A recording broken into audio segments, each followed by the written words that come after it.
माता के चरण छूकर राम ने वन जाने की आज्ञा मांगी। कौशल्या ने कहा, मैं तुम्हें वन जाने से रोकती हूँ। तुम्हारे पिता कैकेयी के बहकावे में आ गए हैं। जब तुमने कोई अपराध ही नहीं किया तब वन क्यों जाओ? राजा की आज्ञा अनुचित है, उसे मत मानो।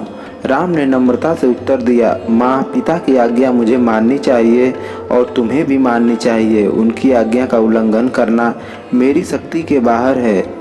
अब मुझे वन जाने की अनुमति दो और आशीर्वाद दो। लक्ष्मण से उन्होंने कहा, भैया, भाग्यवश जीवन में ऐसे उलट फेर उतार चढ़ाव आते रहते हैं। इसमें किसी का दोष नहीं, न राजा का न माता कैकेयी का। भाग्य की बात लक्ष्मण को बिल्कुल अच्छी नहीं लगी।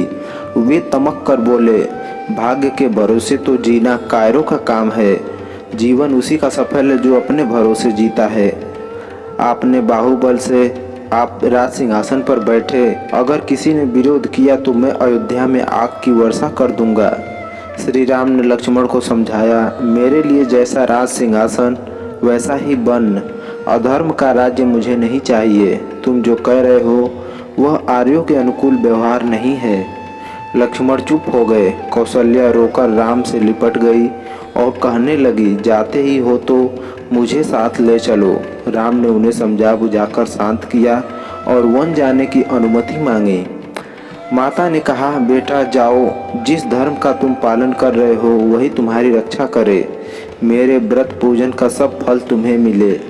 सब दिशाएं तुम्हारे लिए मंगलमय हो। मेरा रोम रोम तुम्हें आशीर्वाद देता है।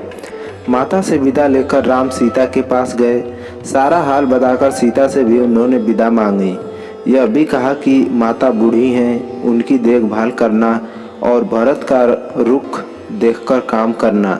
वे कुल के भी स्वामी होंगे और राजा भी।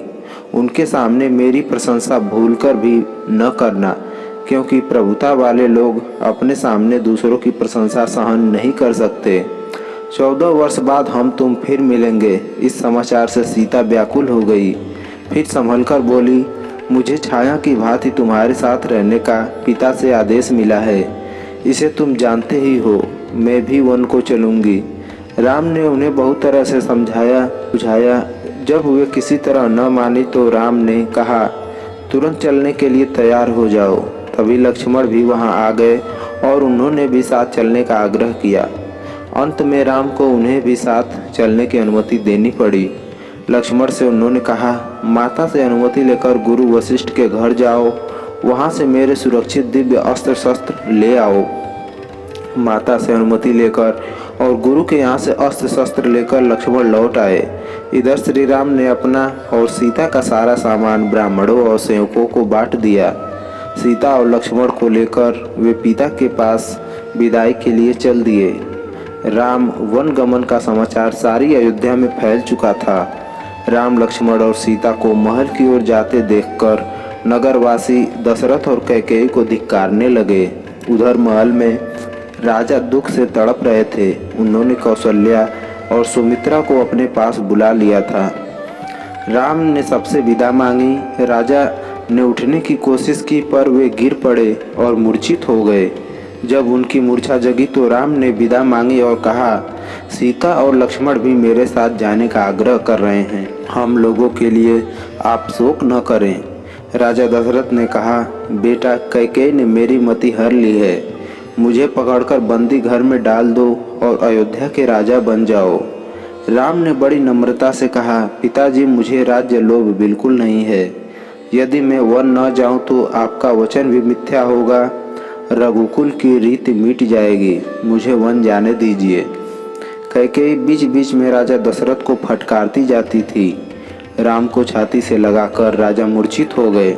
इतने में कैकेयी वल्कल वस्त्र ले आई और राम से बोली, लो, इन्हें पहनकर वन को जाओ। राम ने राजसी वस्त्र उतार दिए और वल्कल वस्त्र पहन लिए।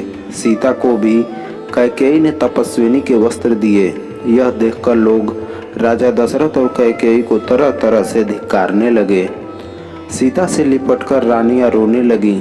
राजा भी अपना सिर नीचे कर रोने लगे। सुमित्रा ने लक्ष्मण को आशीर्वाद दिया और कहा, सीताराम को ही तुम अपना माता पिता समझना। इनकी रक्षा के लिए अपने प्राण देने से भी न हिचकिचाना। जाओ वीरपुत्र जाओ, निश्चित होकर सीता राम के साथ जाओ। राम ने तब फिर अनुमति मांगी और सीता तथा लक्ष्मण को साथ लेकर वे चल दिए। अंतःपुर की सब स्त्रियां रोती बिलखती उनके पीछे पीछे चली। नगर के द्वार पर सुमंत रथ लिए खड़े थे। राम लक्ष्मण और सीता रथ पर चढ़ गए। राम के आदेश से सुमंत ने वेग से रथ हाँका। प्रजा और रानियां रथ के पीछे दौड़ने लगी। राम राम मेरे राम, हा लक्ष्मण हा सीता की पुकार दसों दिशाओं में फैल गई। अब राजा दशरथ को रथ की धूल भी दिखाई नहीं देती थी। राजा हताश होकर गिर पड़े। रानियां उन्हें उठाकर कौशल्या के भवन में ले गई। राजा कभी बेसुध हो जाते और कभी राम राम कह चिल्ला उठते। सारी अयोध्या नगरी शोक सागर में डूब गई। घर बाजार और गलियों में सन्नाटा छा गया। मनुष्यों की तो क्या, पशु पक्षियों ने भी खाना पीना छोड़ दिया। उधर नगरवासियों की एक भारी भीड़ रथ के पीछे पीछे दौड़ रही थी। समझाने बुझाने पर भी जब लोग न लौटे तब राम लक्ष्मण भी रथ से उतरकर उनके साथ पैदल ही चलने लगे। संध्या होते होते वे तमसा नदी के किनारे पहुँचे और उन्होंने वहीं रात बिताने का निश्चय किया। सीता और राम माता पिता की याद करते हुए तृण शैया पर विश्राम करने लगे। कुछ दूर पर लक्ष्मण धनुष बाण लेकर पहरा देने लगे। सुमंत भी उनके साथ जा बैठे। हके मादे पूर्वासी घोर निद्रा में सो गए। पहर रात रहते ही राम उठे और सुमंत से बोले, तात लोगों का कष्ट मुझसे देखा नहीं जाता। शीघ्र रथ तैयार करो और इस प्रकार रथ हाको कि जगने पर लोगों को पता न लगे कि रथ किधर गया। सुमंत ने ऐसा ही किया। सवेरा होने पर जब लोगों की आंखें खुली तो देखा कि राजकुमार नहीं है। वे इधर उधर दौड़कर उन्हें खोजने लगे। जब कहीं पता न लगा तो निराश होकर नगर को लौट गए।